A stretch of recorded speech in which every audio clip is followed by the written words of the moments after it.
Alright guys, so I'm still in Tokyo and I picked these up. These are classic, these are like mochis with strawberry.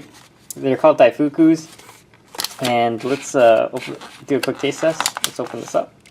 Okay, so I can do a quick taste test. Wow, that's so soft. And sticky.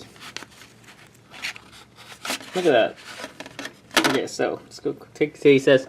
Oh, that's red bean paste in the middle. And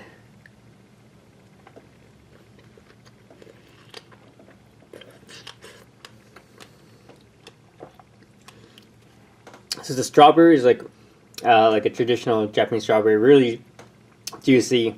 That is just a mochi with red bean paste. It's sweet. It has like powdered. I think that's sugar. Yeah, it's good. Definitely check it out. If you have any questions, comments, guys, post below, subscribe to the channel. These are traditional.